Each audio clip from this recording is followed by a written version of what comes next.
Most people don't struggle with Flexbox because it's hard. They struggle because they're learning it the wrong way. So instead of going through every single property, I'm going to show you the few things that actually matter, the part that makes everything finally click. And to do that, we're going to fix this layout right here. It looks simple, but it's broken. Things aren't aligned properly, spacing feels off, and it's not behaving the way you would expect. And instead of just fixing it instantly, we're going to go step by step, using it to understand exactly how Flexbox works. So basically, Flexbox is a one-dimensional layout system, one axis at a time, either a row or a column. It's not grid. Grid handles two dimensions simultaneously. Flexbox is for arranging items along a single direction, a navigation bar, a row of cards, or a centered element. The moment you need rows and columns independently controlled, that's when you reach for grid. But for most UI patterns, buttons, navbars, card rows, or stacking, Flexbox is exactly right. Before we touch anything, one thing you need to know. Every layout has two parts. The container, which is the parent, and the items inside it. Some properties go on the container, others go on the items. When Flexbox isn't behaving, it's almost always because a property is in the wrong place. So as we go, I'll always make it clear which one we are targeting here. Alright, let's actually fix this. The first thing we need is display flex on the container, so you can break the line and write here display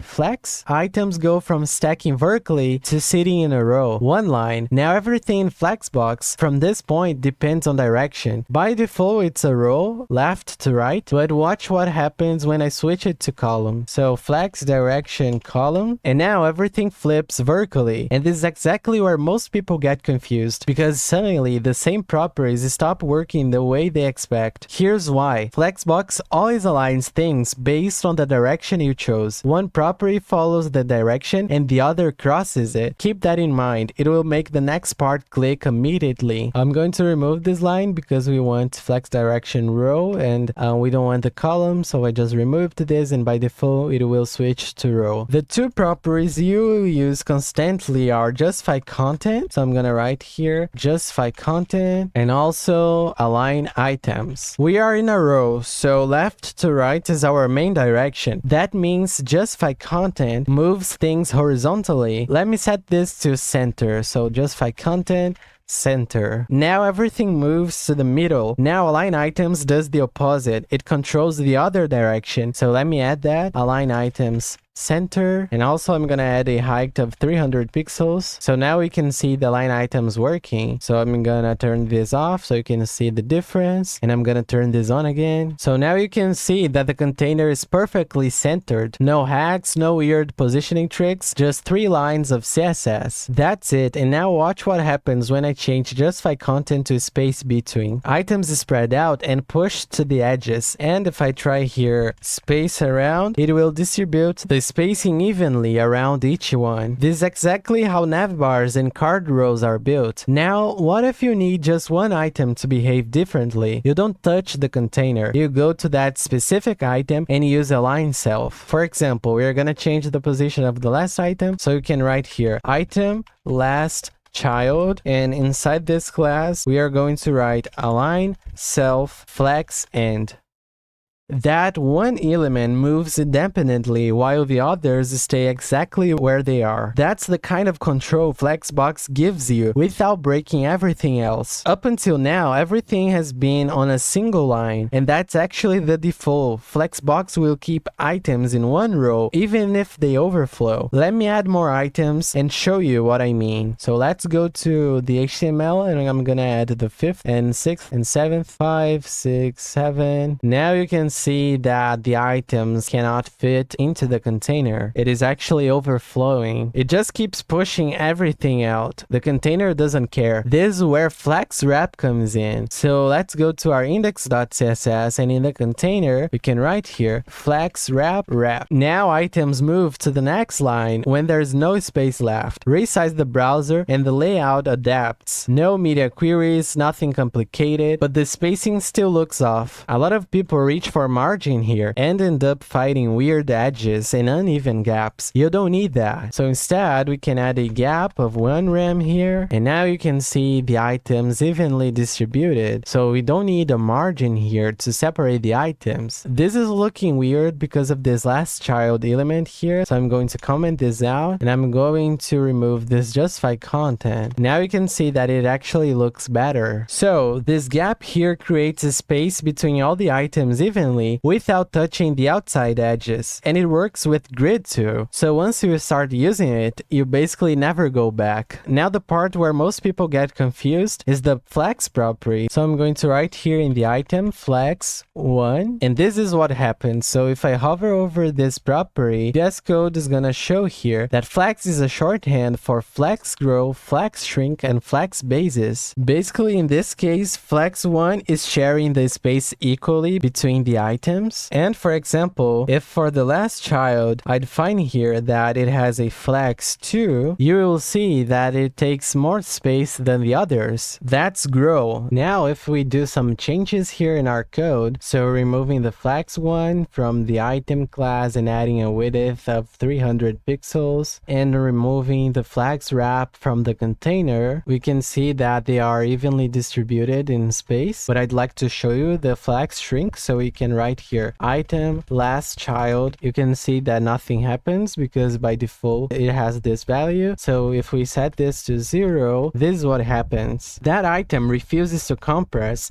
everything else shrinks around it. And finally, flex basis. It is the item's starting size before grow and shrink do anything. Think of it as its wish size, and instead of width we can say here flex basis 10 pixels, and this is what happens. And if we write here flex basis 200 pixels, that is what happens. And we can also remove this from here from the item and give this flex basis only to the last child, only to the last item. So this is the final result. It starts at 200 pixels and the other rules take over from there. So in practice, this flex 1 is the one you will use the most, and it is a shorthand for flex 1, 1, and 0%, meaning everything grows equally from 0. That's your go-to for equal width columns. Alright, right now we are going to build 3 things you will actually use. So starting with a navbar, we can clear this HTML here, and then we can define a nav with the class navbar. It has a div with the class logo. The logo contains the text my brand. We can have an unordered list here with the class navlinks with 3 items, so li multiplied by 3. The first one is home, the second one is about, and the third one is work. After this UL, we have a button with the class CTA, and the text of this button is get started. So basically we would have a logo on the left, links in the middle, and a button on the right. Now let's add the CSS. So I'm going to delete all of this, and we are going to write these styles: navbar with a display flex, align items center, a justify content space between, a padding of 1 rem for the top and bottom and 2 rem for the left and right, a background color of F9, F9, F9, and a font family Arial. We can also style our nav links here. It will have a display flex, a gap of 1.5 rem. Without the gap, the nav would look like this, but with the gap, it looks way better. And also a list style none to remove those bullet points. And to finish this, we can define our CTA as padding 0.5 rem and 1.25 rem, a background color of 4F46E5, which is a blue color, and the text will be white with a border none. The border radius here will have a 6 pixels value, so it will be a little bit rounded, and a cursor pointer, so when you hover over the button, it looks like the button is clickable. So with this basic CSS and HTML, you already made a navbar. It is clean, but there is an even better trick for pushing that button to the far right. Instead of relying on this space between, we can comment this line, and in the CTA class, we can add a margin left auto here. So margin left auto, and we also have the same result, of course, with the nav items in the left. It's not centered because we are not using a space between anymore. But talking about the button, the reason that this works is that auto margins in Flexbox absorb absorb all the remaining space. So no matter what's before it, that button always gets pushed to the edge. And that's one of the most useful things in Flexbox. Now let's see another pattern. We have a card row, so we can remove all of this, and we can add a div with the class cards, and inside this div we have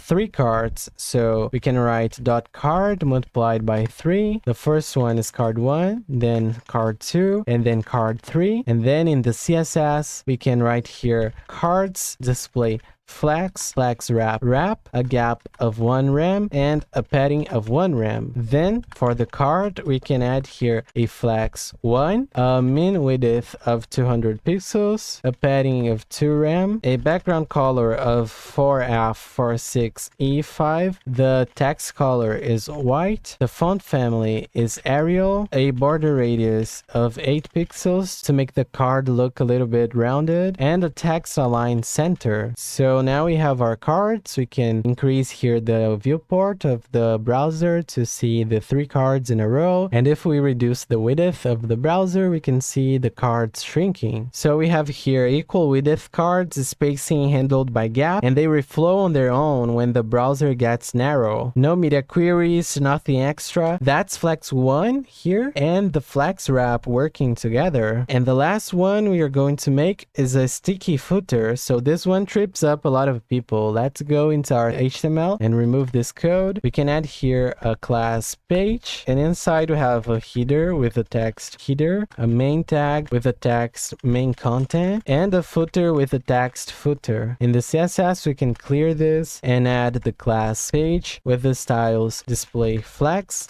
direction column, a min height of 100 VH. Let me just remove from the global elements the margin and remove the padding as well. So now the min height is working correctly, and if we give a background color aqua here, you can see the height working. If we remove this, you can also see how it would look like if we haven't defined this min height. Alright, I'm going to remove this background color here and add a font family Arial. Now for the header and footer, I'm going to add a padding of 1 rem and 2 rem, and a background color of 4F46E5, and a color white for the text. And for the main tag, we can add a flex 1 and a padding of 2 rem, and that's what we get. The page wrapper is a flex column that takes up the full viewport height. The header and footer are whatever size they need to be, and main has a flex 1, which means it stretches to fill everything in between, pushing the footer to the bottom, no matter how little content is on the page. 3 properties and 0 JavaScript. So before we finish, you need to understand that Flexbox is not meant for everything. The moment your layout needs rows and columns controlled at the same time, you will start fighting it. That's the sign you should be using Grid instead. And this is where a lot of people get it wrong. They think Flexbox and Grid compete, but they don't. They solve different problems. In real projects, you'll use both. Grid for the overall structure and Flexbox for the pieces inside. So once you understand that, you stop forcing solutions and you will start choosing the right tool. So that's what actually matters in Flexbox in 2026. It's not about memorizing properties, but once you understand direction and alignment, everything else follows. Now you know how Flexbox works, but what happens when your layout needs rows and columns at the same time? That's exactly what we are covering next. Subscribe so you don't miss it. CSS Grid is coming in a few days, and we are taking this to the next level. The code of this video is linked in the description, and I'll see you in the next one.